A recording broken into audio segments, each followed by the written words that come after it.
جیسا کہ پچھلی ویڈیو کے اندر یہ بات ہو چکی کہ اسلام اور سیکولر نظام کے اندر کیا فرق ہے، بنیادی فرق سے آگاہ کیا گیا تھا، اور اس کے آخر میں یہ بات کی گئی کہ اسلام اور سیکولر نظام کے اس بنیادی فرق کو سمجھنے کے لیے ہم ایک مثال کو بیان کریں گے۔ وہ مثال آپ کے سامنے آ رہی ہے تاکہ آپ وہ مثال سنیں اور آپ سمجھ سکیں کہ اسلام اور سیکولر نظام کے اندر فرق بنیادی کیا ہے۔ جو لوگ عقل پر فیصلہ کرتے ہیں، اپنے حواس کی بنا پر فیصلہ کرتے ہیں، وہ ناکام ہو جاتے ہیں، وہی الہی کو جب چھوڑتے ہیں اس سے آزاد ہوتے ہیں۔ یاد رکھیے، قرآن و حدیث اور انبیاء اور پیغمبروں کی تعلیم یہ ہمارے لیے راہ ہدایت ہے، اس پر چلیں گے تو زندگی اچھی ہوگی۔ عقل کی بنا پر ہر فیصلہ نہیں کیا جا سکتا۔ آج سے تقریباً 800 سال پہلے عالم اسلام میں ایک فرقہ پیدا ہوا تھا جس کو باطنی فرقہ اور کرامتہ کہتے ہیں۔ اس فرقے کا ایک مشہور لیڈر گزرا ہے جس کا نام عبید اللہ بن حسن قیروانی ہے۔ اس نے اپنے پیروکاروں کے نام ایک خط لکھا،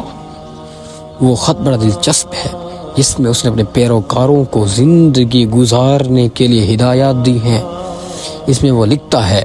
کہ میری سمجھ میں یہ بے عقلی کی بات نہیں آتی کہ لوگوں کے پاس اپنے گھر میں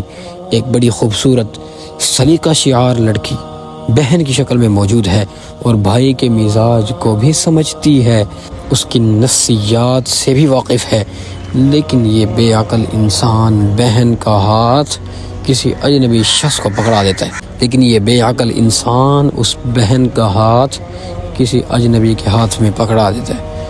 جس کے بارے میں یہ بھی معلوم نہیں کہ اس کے ساتھ اس کا نباہ ہو سکے گا یا نہیں،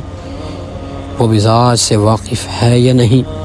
اور خود اپنے لیے بعض اوقات ایک ایسی لڑکی لے آتے ہیں جو حسن و جمال کے اعتبار سے، سلیقہ شعاری کے اعتبار سے، مزاج شناسی کے اعتبار سے واقف ہے یا نہیں۔ میری سمجھ میں یہ بات نہیں آتی، وہ لکھتا ہے کہ اس بے عقلی کا کیا جواز ہے کہ اپنے گھر کی دولت تو دوسرے کے ہاتھ میں دے آئے اور اپنے پاس ایک ایسی چیز لے آئے جو اس کو پوری راحت و آرام نہ دے۔ یہ بے عقلی ہے، عقل کے خلاف ہے۔ میں اپنے پیروکاروں کو یہ نصیحت کرتا ہوں کہ وہ اس بے عقلی سے اجتناب کریں، اپنے گھر کی دولت کو گھر ہی میں رکھیں۔ یاد رکھیں، یہ موجود ہے الفرق بین الفرق للبغدادی صفحہ نمبر 297 پر، اور بیان مذاہب الباطنیہ للدیلمی صفحہ نمبر 81 پر موجود ہے۔